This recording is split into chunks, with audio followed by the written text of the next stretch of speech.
Pessoal, vamos falar sobre a situação lá na Ucrânia. Parece que já chega a 1.700 os soldados ucranianos que se renderam em Mariupol e tem mais um monte de informação importante aqui.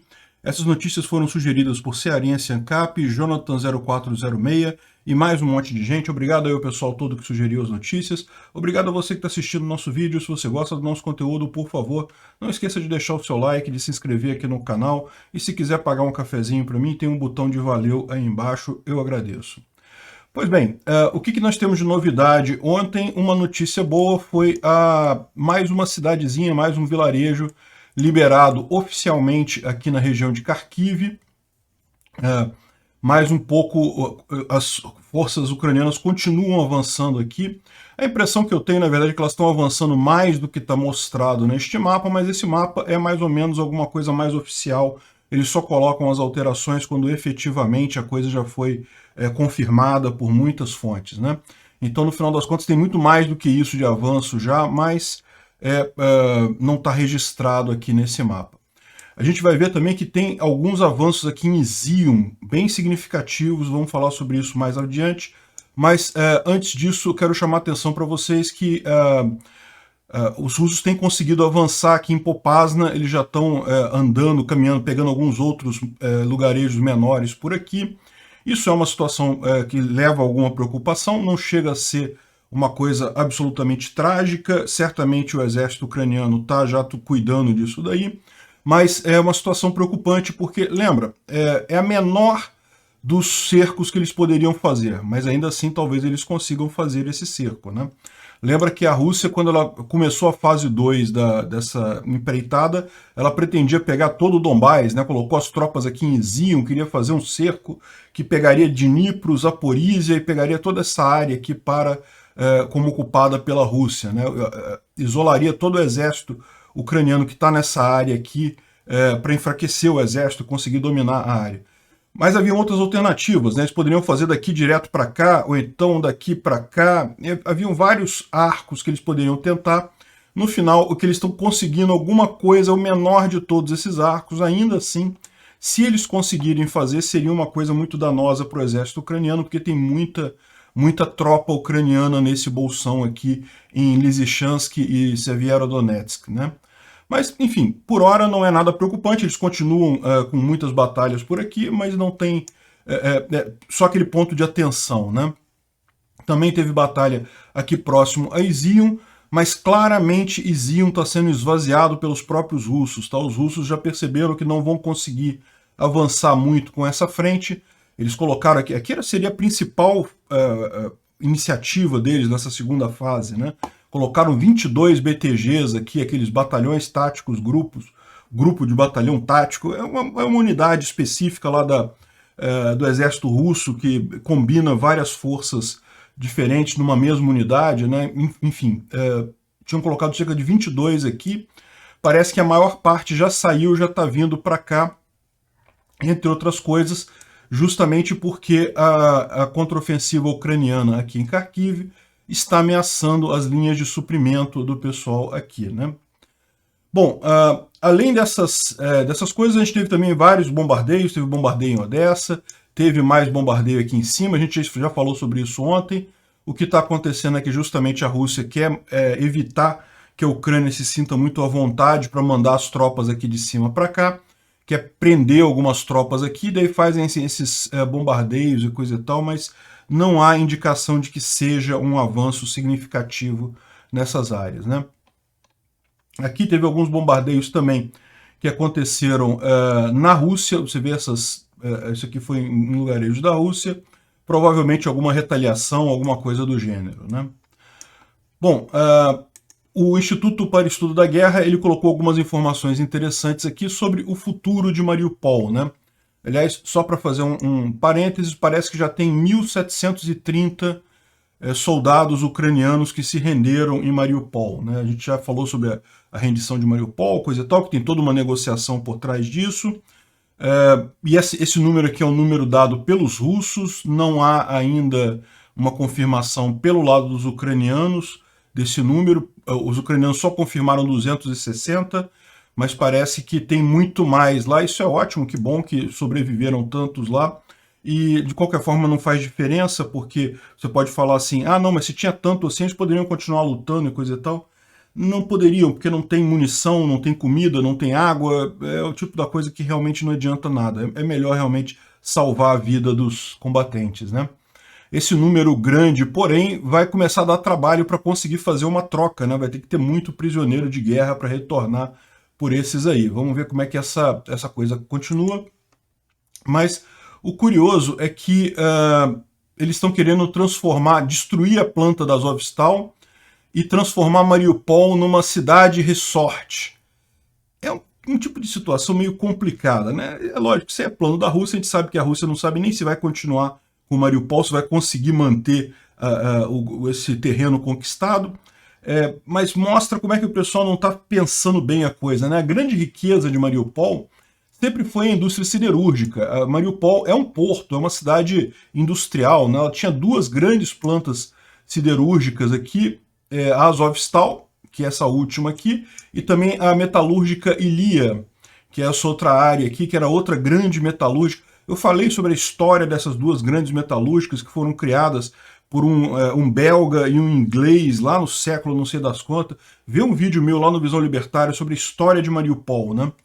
Então, são grandes usinas metalúrgicas e coisa e tal, e isso é daqui que vinha a grande força da cidade. É uma cidade que gerava muita renda para a Ucrânia, né? O principal da Ucrânia perder Mariupol é justamente perder esse parque industrial enorme, essa renda que era gerada com exportação de aço e outros materiais siderúrgicos, né? O problema é, nessa altura do campeonato foi tudo destruído, né? Assim, não restou muita coisa aqui das indústrias que tem lá. Então, realmente, a opção da Rússia de acabar com tudo e começar a usar como ressorte, esse anúncio coloca um fim nas vitórias pírricas da Rússia na Ucrânia, né, que mostra como é que no final das contas eles não estão ganhando nada, né? A verdade é essa. E pior do que isso, a destruição desse grande centro econômico que tinha ali, que acabava beneficiando a própria Rússia pela proximidade, vai trazer prejuízos também para a Rússia, né? E o Putin quer agora roubar a usina nuclear de Enerhodar, que fica aqui perto de Zaporizhia, aqui no centro.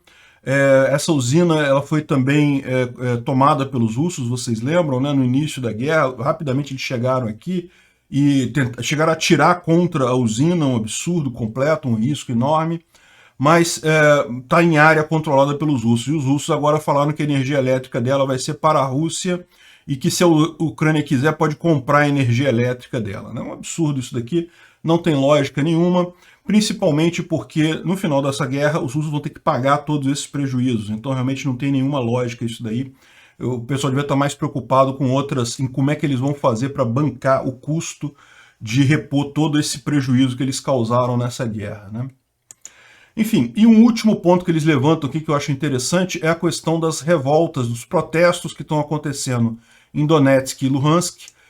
Você lembra dessas áreas separatistas aqui? Os russos têm buscado muitos conscritos nessa área. Eles estão pegando garotos até de 16, 17 anos para colocar nas Forças Armadas e sem treinamento nenhum e mandar para frente de batalha, o que é um absurdo, né? Começa a morrer muita gente. Aí o pessoal daqui está reclamando disso. Isso é uma coisa curiosa, que é aquilo que eu falei para vocês, né? Esse movimento de república separatista na Ucrânia nunca existiu de fato. Tinha gente que não gostou da eleição do Poroshenko lá atrás e queria se separar e coisa e tal. Até tinha gente que era oposta realmente, mas o movimento separatista armado, com uma guerrilha, isso nunca aconteceu. Isso foi criado pela Rússia na região. Só que o pessoal de lá ficou meio que na mão desse grupo, né? Um grupo violento, um grupo que é mafioso, na verdade. Não tinha muito como fugir, mas parece que com essa guerra, até dentro de Donetsk e Luhansk, o pessoal está se revoltando contra a Rússia no final das contas, né? Bom, aqui é um vídeo que mostra a artilharia ucraniana destruindo uma série de veículos numa estrada que passa aqui na região. Eu não costumo mostrar esse tipo de vídeo porque, na verdade, isso daqui do ponto de vista geral das coisas não quer dizer muito, né? Você tem um monte de coisas que foram destruídas aí ontem, muito mais equipamentos foram destruídos ontem do lado russo, do lado ucraniano também, certamente os russos destruíram algum equipamento ucraniano. Então, ficar vendo esses vídeos eu acho até legal, a verdade é essa, mas assim, em termos estratégicos, não quer dizer muita coisa. Mas é interessante que o pessoal fez geolocalização disso daqui, aonde isso aconteceu. E daí, pelo que eles estão dizendo aqui, na verdade, é bem dentro, bem próximo a Izium mesmo. Lembra aquela contraofensiva ucraniana que estava se aproximando de Izium? É uma estrada muito importante, essa estrada que leva os suprimentos, desde lá de cima, né, que Kupiansk, coisa e tal, e chega aqui também, em Izium, e foi nessa estrada que foi bombardeada pelos ucranianos. Repara que isso fica bem no meio da área que, em tese, está toda controlada pelos russos, né? Então, isso significa que, como for no tiro de artilharia, a Ucrânia está, na verdade, bem mais próximo aqui do que diz esse mapa, né? No final das contas, é uma boa visão disso daí, né? Outra coisa curiosa que estava circulando ontem são esses cartazes que os paisanos lá em Kherson e outras cidades no sul da Ucrânia, a gente falou sobre isso ontem, né? Que tem esse grande movimento de pessoas civis que que matam soldados russos nessa região e ameaçam e botaram os cartazinhos aqui mostrando um civil matando um soldado russo e coisa e tal, mandando eles irem embora. Esse movimento ontem também, tem vários outros também, um monte de outros cartazes desse, mas teve também um trem russo que foi destruído por civis nessa região, né? Já aconteceu outras vezes antes, mas mais uma vez os civis os paisanos conseguiram destruir um trem armado, um trem blindado que estava levando armas para frente de batalha. Aqui é sempre mais um prejuízo para a Rússia num lugar que ela não imaginava ter esse tipo de coisa, né? Uma área que, em tese, já está conquistada por ela. Outra coisa de interessante foi essa entrevista que teve no Pentágono, né, em que alguns especialistas lá do Pentágono falaram sobre a guerra, explicaram como é que é a visão do Pentágono do que está acontecendo lá na Ucrânia, e daí teve um monte de coisa interessante aqui, mas basicamente o grosso do que eles disseram é que justamente que eles imaginam que a guerra vai chegar agora num momento mais estático. A Rússia está perdendo a capacidade dela de atacar, a Ucrânia, que vem cedendo terreno para causar danos ao inimigo, também deve parar, porque se não tem o ataque, essa estratégia não faz sentido. Então eles estão prevendo que nas próximas semanas a frente de batalha vai estar mais ou menos estática, segundo eles, devido à incapacidade russa de avançar. E isso é o prenúncio de que deve começar uma reação ucraniana um pouco mais adiante, né? A Ucrânia vai ter tempo de se preparar e fazer essa contraofensiva, e daí eles falam algumas coisas bem interessantes aqui. Não, que vai ter uma vila ou outra que vai ser tomada, isso, lógico, continua acontecendo, mas eles apontam que os russos continuam não conseguindo estabelecer uma estratégia consistente, manter comunicação, coordenar os ataques lá. E aqui está o comunicado que ele diz que, olha, que acha que a coisa vai parar, vai chegar num stalemate. Esse período de stalemate, segundo eles, vai ser muito bom para os ucranianos. Por quê? Porque eles estão recebendo muitas armas e armas novas que eles não sabem usar. Eles precisam aprender a usar essas armas e isso leva um tempo. Então vai ser um bom período esse para eles terem esse conhecimento e passarem a usar as armas ocidentais com mais capacidade, né? E outro ponto interessante que ele fala aqui que, né, a OTAN não espera grandes mudanças na batalha nos próximos meses, nas próximas semanas, desculpa, mas a discussão atual na OTAN é se a Ucrânia é capaz de retomar Crimeia e Donbás, ou seja, que a Ucrânia consegue retomar os territórios que foram tomados esse ano pela Rússia. Eles não têm dúvida nenhuma que a Ucrânia vai ganhar isso. A questão é se consegue ainda pegar Crimeia e Donbás, né? Eu acho que sim, e a minha opinião é que com certeza vão fazer isso mesmo.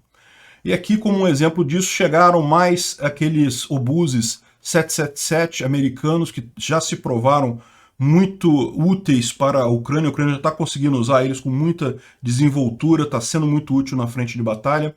Então, lembra, os Estados Unidos prometeram 90 obuses desses, né? Então isso aqui a gente já está falando de uma nova leva de mais obuses, não está falando exatamente quantos que vão ser enviados, mas mais de uma leva dessas, né? Já que funcionou tão bem, que ajudou tanto, estão mandando mais. Excelente isso. Agora, os ucranianos estão reclamando, aqui tem reclamando que os Estados Unidos está se recusando a mandar mísseis de longo alcance, né? Disparos de mísseis de longo alcance. E daí o pessoal aqui está explicando que a questão é a seguinte: na verdade você tem dois tipos de mísseis. Vocês têm mísseis de médio alcance, que esses provavelmente a, a, a Ucrânia vai acabar recebendo. Eles estão nos preparatórios lá, mas vai acabar recebendo.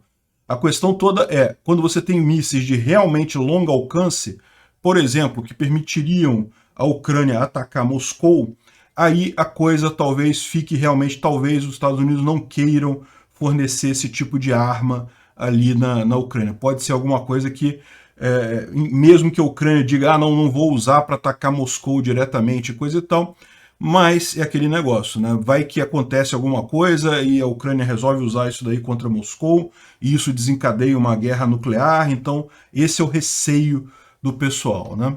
Eu, sinceramente, fico desapontado. Acho que deviam dar essas armas todas para a Ucrânia mesmo, e se atacarem Moscou, melhor ainda. Bom, e os habitantes de Kharkiv já estão voltando para a cidade, os trens já estão lotados para voltar para Kharkiv, né? Kharkiv agora já é vista como uma cidade fora desta guerra, já foi, os ucranianos já conseguiram retirar a artilharia russa de lá. Ainda não é uma coisa totalmente sem perigo, lógico, né? A Ucrânia continua recebendo bombardeio por avião, por exemplo, em qualquer lugar, mas sem dúvida alguma é importante que Kharkiv, que é a segunda maior cidade da Ucrânia, volte a funcionar até pelo aspecto econômico, né? E aqui, lá em Kharkiv também, eles derrubaram uma estátua do Alexander Nevsky, que foi um herói russo que lutou, que era um vassalo da da Horda Dourada, lá dos mongóis e coisa e tal. E aí eu acho importante colocar esse tema aqui, porque eu critiquei muito, há algum tempo atrás, quando os americanos começaram a derrubar a estátua de Cristóvão Colombo e outras figuras históricas e coisa e tal, acusando de racismo e não sei o que lá. E a minha crítica naquele momento é a seguinte, não, eu acho que a estátua pertence a quem é o dono da estátua, se o dono da estátua quer tirar de lá, tira, não tem nada demais. Mas eu acho uma besteira derrubar a estátua por questão de racismo ou de colonialismo, esse tipo de coisa, coisas que aconteceram muito no passado e que não tem nenhuma influência no momento atual, não tem nenhuma, não influem em nada no mundo atual hoje, né? E aí muita gente apontou que, não, você está contra a estátua de Colombo, mas está a favor de derrubar as estátuas russas lá na Ucrânia, e eu aponto que é uma coisa totalmente diferente, né, minha gente? O que eu estou falando, o Cristóvão Colombo não afeta mais ninguém, não tem nada demais aí, não tem nenhuma ação agressiva dele neste momento. Os russos estão agredindo a Ucrânia neste momento. É evidente que é uma situação totalmente diferente e deveriam tirar mesmo essas estátuas todas da era soviética, acho perfeitamente válido, né? Bom, lembra que começou já o julgamento do primeiro soldado russo acusado de crimes de guerra. Ele se declarou culpado e disse que estava obedecendo ordens do superior, né? Aquele negócio, essa é o grande problema de toda a guerra, né? Não estava obedecendo ordens. Enfim, ele se declarou culpado e então deve pegar aí provavelmente prisão perpétua pelo que ele fez aí por matar um homem de 62 anos à toa. O cara estava andando de bicicleta, não estava fazendo nada. Enfim, aqui é sobre a questão da Finlândia, Suécia e Turquia e OTAN. Se a Turquia está falando que não vai deixar e coisa e tal. E aí falou primeiro que queria os terroristas lá do PKK, que era um partido de oposição a Erdogan e não sei o que lá. E aí depois agora está falando que quer um avião, que quer caça F-35 para provar Suécia e Finlândia na OTAN. Olha só, o Erdogan, ele está na verdade meio que tentando fazer uma negociação com esse negócio, tentando postergar essa coisa aí, mas não tem jeito, fiquem tranquilos, isso daí é uma questão de negociação do pessoal colocar o Erdogan no lugar dele direitinho, e ele vai acabar aceitando, e se não aceitar, vão dar um jeito de fazer isso sem ele também, né? Bom, mais uma coisa interessante, só para ficar de registro aqui, o Mikhail Kodarionok, que fez aquela observação lá de que a situação russa está muito ruim na guerra, que não sei o que lá, e coisa e tal, o pessoal russo não gostou da repercussão que teve aquilo, não. Ele deram um jeito de botar ele de novo agora, e agora ele falou totalmente diferente. É impressionante como é que a Rússia tem essa capacidade de... os caras viram um peão, na verdade, tem que falar isso, e pronto, o cara fala aquilo. O que é a opinião dele? Era anterior, era nova? Não dá para saber, no final das contas é tudo manipulado lá na imprensa russa, né? Realmente muito triste esse tipo de coisa.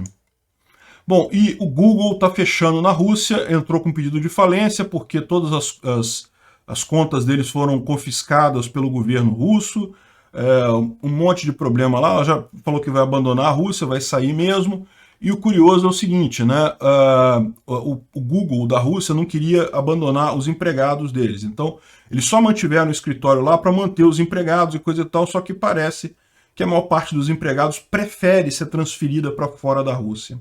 E isso é aquilo que eu falo para vocês, tem um monte de gente na Rússia que está querendo sair de lá. E a pessoa que sai nessa situação é a pessoa que é mais capacitada, que tem um nível maior de instrução, que tem uma capacidade maior, ou seja, isso acaba degradando a capacidade intelectual da Rússia como um todo. A gente tem visto muita gente fazer isso. E é bom fazer logo, porque mais dia menos dia a Rússia vai querer fechar a fronteira. Já estão dificultando a saída, mas não duvide nada de fecharem fronteira mesmo, né? Bom, a Índia, vocês sabem que ainda é um dos países que fica ali mais ou menos no meio do caminho, não declarou, não briga diretamente com a Rússia, porque depende muito militarmente da Rússia, mas até a Índia está percebendo que, olha só que coisa, talvez não seja muito bom comprar esses equipamentos soviéticos no final das contas, equipamentos russos no final das contas, porque visto a performance da Rússia na guerra lá da Ucrânia e também que provavelmente a Rússia vai ter dificuldade de entregar esses equipamentos todos, a própria Índia está parando de comprar um monte de equipamento lá, cancelou uma ordem para helicópteros fabricados lá na Rússia, ou seja, não é mais interessante para eles fazer esse tipo de parceria, né? E só para complementar, hoje, dia 19 de maio, é o Vyshivanka Day, é o dia do folclore ucraniano, é o dia que todo mundo veste essas roupas típicas de lá, com tudo florido e coisa e tal. É um dia é um feriado lá, né? E o pessoal costuma fazer isso daqui.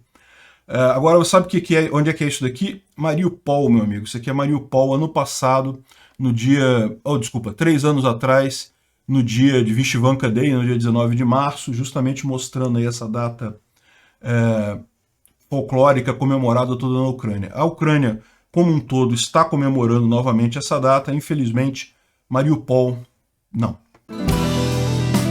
Obrigado por assistir o vídeo até o final. Além de curtir, compartilhar e se inscrever no canal, considere se tornar patrocinador com valores a partir de R$ 1,99. Clique no botão Seja Membro abaixo para saber as condições e vantagens de patrocinar o canal. Mais informações sobre o nosso projeto, visite nossos sites indicados na tela.